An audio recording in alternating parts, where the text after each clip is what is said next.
আসসালামু আলাইকুম রহমতুল্লাহ বরাকাতু। লারাভেলের third party AP ইন্টিগ্রেশনে আপনাকে স্বাগতম। আজকে আমরা যেটা দেখব সেটা হলো টাইম আউট এবং রিট্রাই যে ফাংশন আছে এই দুইটার কাজ। তো এটা কেন ইউজ করব সেটা একটু বলে নেই। যখন আমরা কোনো একটা এপিআই রিকোয়েস্ট পাঠাবো, সেই এপিআই রিকোয়েস্টটা রেসপন্স করতে যদি অনেক সময় নেই, যেমন একটা এপিআই রিকোয়েস্ট আমি পাঠাইলাম, সেটা যদি রেসপন্স করতে করতে ধরেন আমার 1 মিনিট সময় নিয়ে নিল, তখন কিন্তু ইউজার কিন্তু এটাতে বিরক্ত হবে এবং ইউজার ভাববে হয়তো এটা কাজ করবে না, বা কোনো কারণে হয়তো বা লোডিং নিতে পারে বা লোড নিতেছে, অথবা সার্ভারের কোনো সমস্যা থাকতে পারে। তো তখন আসলে সেই মুহূর্তে কি বিহেভিয়ার করবে বা এই মুহূর্তে তার কি করা উচিত, সেই বিষয়টা নিয়ে আমরা আজকে আলোচনা করব। তো সেক্ষেত্রে আমরা এখানে টাইম আউট ইউজ করতে পারি, সেক্ষেত্রে আমরা রিট্রাই ইউজ করতে পারি। তো সেই বিষয়গুলো আমরা ইউজ করে দেখব। প্রথমত আমরা এখানে যেটা করব সেটা হলো এখানে একটা টাইম আউট ইউজ করব, টাইম আউট ফাংশন, এবং এখানে আমরা যেটা করলাম সেটা হলো 5 সেকেন্ড পর্যন্ত সে ওয়েট করবে। যদি এর থেকে বেশি হয় তাহলে সে টাইম আউট হয়ে যাবে, অথবা সে এখান থেকে বের হয়ে যাবে। তো আমরা এটাকে একটু দেখি যে কি ঘটনা ঘটতেছে এখানে। আমরা প্রথমত আমাদের সার্ভারটাকে ওপেন করে নেই, কম্পোজার রান ডেভ,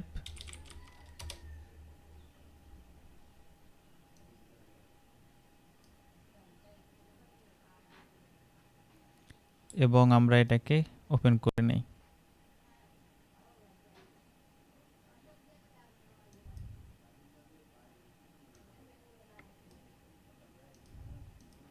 ওকে, এপিআই রেসপন্স ফেইল্ড, কোনো সমস্যা নেই। আমরা প্রথমে দেখব কি সমস্যা, কারণ আমরা এখানে একটা ভুল ইউআরএল দিয়ে রাখতেছি, এটা আমরা কেটে দেই এবং সেভ দিয়ে আমরা এটাকে যদি দেখি এখন, দ্যাটস গুড।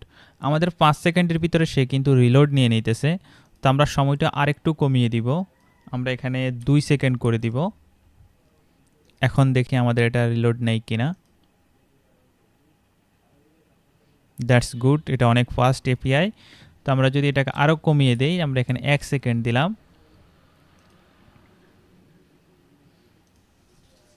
এটাও কাজ করতেছে, কোনো সমস্যা করতেছে না। ওকে, এটাকে যদি আমরা আরও কমিয়ে দিই, আমরা এখানে দিলাম 0.2। এখন যদি আমরা চেক করি, that's good, internal server error, তারপরে বলতেছে যে এখানে আমাদের 500 একটা স্ট্যাটাস দিয়ে দিছে এবং বলতেছে যে এখানে আমাদের টাইম আউট হয়েছে। কেন টাইম আউট হয়েছে? কারণ এই সময়ের ভিতরে সে এটাকে রেসপন্সটা রিসিভ করতে পারে নাই, বা হচ্ছে আমার রেসপন্সটা ঠিকমতো আসে নাই। তাহলে আপনারা বুঝতে পারতেছেন এই অল্প সময়ের ভিতরে সে কিন্তু এটাকে রেসপন্সটা রিসিভ করতে পারতেছে না বা রেসপন্সটা পাচ্ছে না। তো সেজন্য সে কিন্তু টাইম আউট হয়ে গেছে। তো আমরা এখানে একটা নির্দিষ্ট টাইম আউট দিয়ে রাখতে পারি, কারণ আমার এপিআইটা যদি কোনো কারণে সার্ভার রিলেটেড কোনো ইস্যু থাকে বা অন্য কোনো কারণে যদি এটা ইস্যু থাকে, তাহলে এটা কিন্তু জাস্ট লোডে হইতে থাকবে। তো সেজন্য আমাদেরকে যেটা করতে হবে, অবশ্যই আমাকে এখানে একটা নির্দিষ্ট টাইম সেট করে দিতে হবে। তো আমি এখানে নর্মালি 1 সেকেন্ডে রাখি, এটাই এনাফ। Okay, that's good. এখন যদি আমরা আউটপুটে দেখি,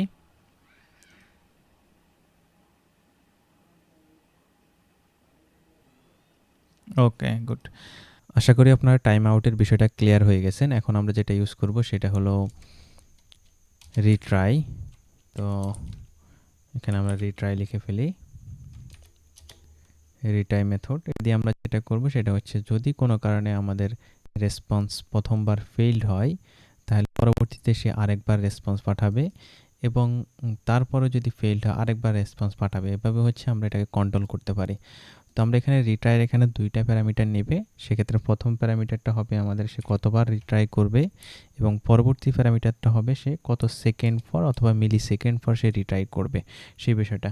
তো আমরা যদি একটু দেখে থাকি যে আমাদের এখানে টাইম আউট আছে 1 সেকেন্ড মাত্র, আমরা একটু বাড়িয়ে দিলাম, 2 সেকেন্ড দিলাম, আর এখানে আমরা রিট্রাই দিলাম 3, তার মানে হচ্ছে সে 3বার রিট্রাই করবে, এবং পরবর্তীতে এখানে আমরা দিলাম হচ্ছে 200 মিলি সেকেন্ড পর পর সে হচ্ছে রিট্রাই করবে। এখন এটাকে যদি আমরা একটু ভালোভাবে ব্যাখ্যা করি, সেই বিষয়টা কেমন হবে, সেটা হবে এরকম: যখন আমরা প্রথমবার একটা রিকোয়েস্ট পাঠালাম সার্ভারে, তখন যদি সে ডাটাটা না পায় বা হচ্ছে সঠিকভাবে রেসপন্স করতে না পারে, ধরেন আমার 2 সেকেন্ডের বেশি লাগলো, তখন কিন্তু সে টাইম আউট হয়ে গেল। টাইম আউট হয়ে যাওয়ার পরেই সে কিন্তু রিট্রাই করবে। প্রথম রিট্রাইয়ে সে যদি ফেইল্ড হয়, সে আবার রিট্রাই করবে, কিন্তু মাঝখানে সে 200 মিলি সেকেন্ড পর্যন্ত অপেক্ষা করবে যে পজ রাখবে, অর্থাৎ একটু অপেক্ষা করবে, অপেক্ষা করে আবার এটাকে রিট্রাই করবে। এভাবে যতক্ষণ না পর্যন্ত সে সাকসেস হচ্ছে ততক্ষণ পর্যন্ত সে রিট্রাই করবে। আর এখানে আমাদের এখানে যে সংখ্যাটা আছে সেটার উপর নির্ভর করতেছে, বা আমি এখান থেকে যতবার বলে দিব তার উপর নির্ভর করতেছে সে কতবার রিট্রাই করবে। যদি 3 বার হয় 3 বার রিট্রাই করবে, যদি 4 বার হয় 4 বার রিট্রাই করবে। আর এটা এত দ্রুত ঘটবে যে যেটা আমরা নরমালি ব্রাউজারে হয়তোবা বুঝতে পারবো না, কিন্তু আমরা এটাকে লগ ইউজ করে সেই জিনিসটা বুঝতে পারবো। তো সেটা আমি দেখাবো কীভাবে লগ ইউজ করে আপনারা সেই জিনিসটা বুঝতে পারেন। তো এখানে যদি কোনো একটা ট্রাইয়ের ভিতরে যদি সাকসেসফুল হয়ে যায় তাহলে তো হয়ে গেল, চলে আসলো ডাটা। কিন্তু মিসিং হলে বারবার কিন্তু সে চেষ্টা করবে। তাহলে এটা যদি হয় তাহলে কি হয়, আমার ইউজার তাকে অপেক্ষা করে থাকতে হয় না অনেকক্ষণ সময়। সে অটোমেটিকলি কয়েকবার রিট্রাই করে যদি ফলাফল যদি না পায় তখন হচ্ছে সে ফেইল্ড বা হচ্ছে যে কোনো একটা রেসপন্স সে দিবে, বা হচ্ছে এখানে একটা এক্সেপশন দিবে। দেখেন এই দুইটা মেথড যদি আমাদের জানা না থাকে অথবা এই দুইটা মেথড যদি আমরা ইউজ না করি তাহলে কিন্তু আমরা এই যে এপিআই রেসপন্সের ক্ষেত্রে যে সময়টুকু নেই, বা হচ্ছে এপিআই রেসপন্সের ক্ষেত্রে সময় নিয়ে যে ঝামেলা হয় অথবা লোডিংয়ের ক্ষেত্রে যে ঝামেলাটা হয় সেটা কন্ট্রোল করতে পারবো না। তো আশা করি আপনারা হচ্ছে রিট্রাই এবং হচ্ছে টাইম আউট সেই বিষয়টা আপনারা বুঝে গেছেন। এখন যেটা করব সেটা হচ্ছে আমরা একটু চেক করব যে আমাদের আউটপুটটার কী অবস্থা। আমরা সরাসরি আমাদের আউটপুটে চলে আসব এবং এখানে এটাকে রিলোড দিব।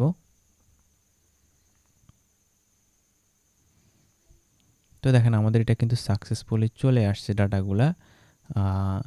এখন এই যে রিট্রাই করতেছে সেই বিষয়টা কিন্তু এখানে দেখাচ্ছে না, বা এখানে আমরা এটা দেখে বুঝতে পারবো না, কারণ এটা মিলি সেকেন্ডের ভিতরে জিনিসটা ঘটে থাকে। তো সেটা বুঝতে হলে আপনাকে যেতে হবে হচ্ছে লগে।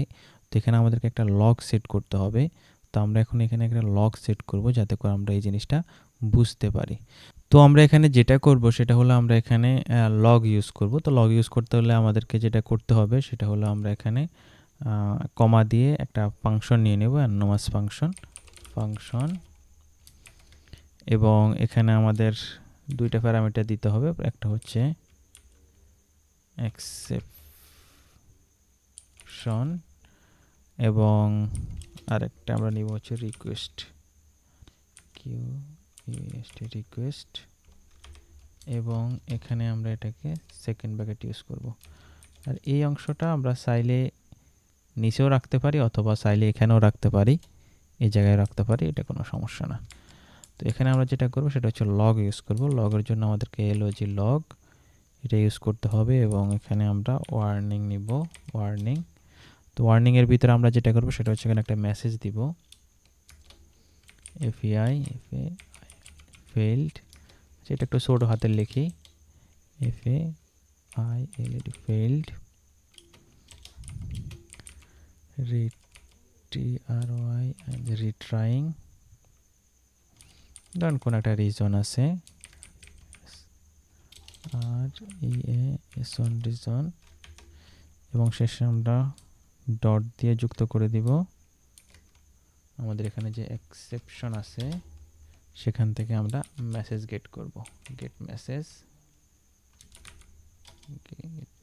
ওকে, দ্যাটস ওকে।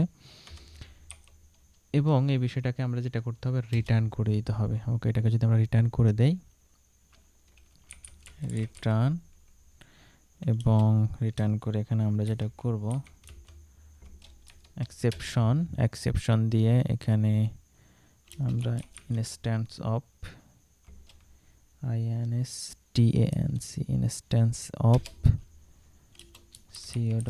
Connection exception. খেয়াল রাখতে হবে আমাদের এখানে লগের জন্য একটা লগ ইউজ করতে হবে, এবং কানেক্ট এক্সেপশনের জন্য এখানে আমাদেরকে এই কানেক্ট এক্সেপশনটা ইউজ করতে হবে, নাহলে কিন্তু এটা কাজ করবে না। That's okay.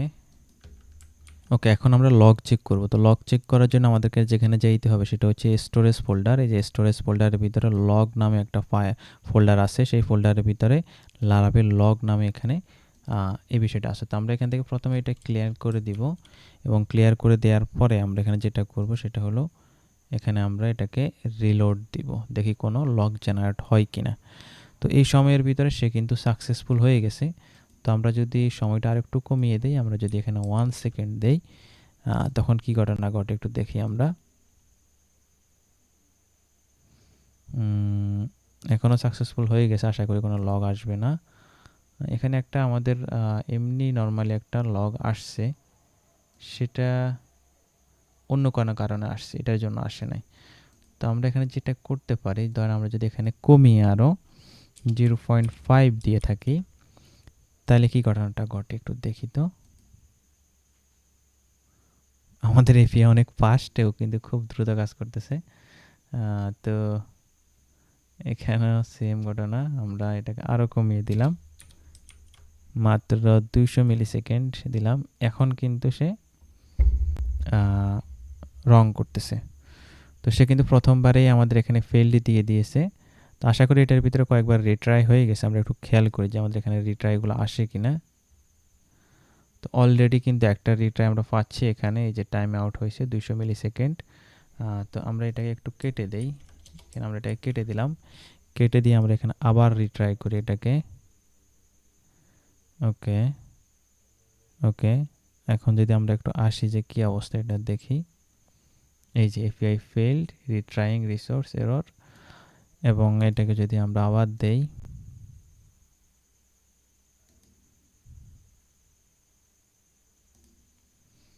তো আপনারা লগগুলো এখানে দেখতে পাবেন, যদি কোনো এরর আসে সেই লগগুলো কিন্তু আপনারা এখানে দেখতে পাবেন। তো এই ছিল হচ্ছে আমাদের রিট্রাইয়ের কাজ, এবং সাথে আমরা এখানে লগটা ইউজ করলাম। তো আমাদের এখানে এই জিনিসটা একদম ভালোভাবে বোঝা যাচ্ছে না, কারণ এপিআইটা খুব ফাস্ট লোড হচ্ছে এবং এখানে আমরা টাইমিং ডেটার সাথে ম্যাচ করাতে পারতেছি না বিদায়। কিন্তু এটা যদি আপনি ইউজ করে থাকেন, এটা 100% ধরে রাখেন, এই যে আমাদের এখানে যে ফাংশনালিটিগুলো এতক্ষণ বললাম সেই হিসাবে সেই কাজ করবে, এবং লগ দিয়ে আপনি চেক করতে পারবেন যে সে কতবার এখানে রিটাই করছে এবং কত সেকেন্ড পর পর সে এখানে রিটাই করতেছে। আশা করি আপনারা এই জিনিসটা বুঝতে পারছেন। তাহলে এই ভিডিওতে আমরা টাইম আউট এবং হচ্ছে রিট্রাইয়ের কাজ দেখলাম। নেক্সট হচ্ছে আমরা কীভাবে এপিআই কি ইউজ করে আমরা একটা এপিআই থেকে ডাটা গেট করব সেই বিষয়টা দেখব। তো আজকে এই পর্যন্তই। আসসালামু আলাইকুম রহমতুল্লাহ।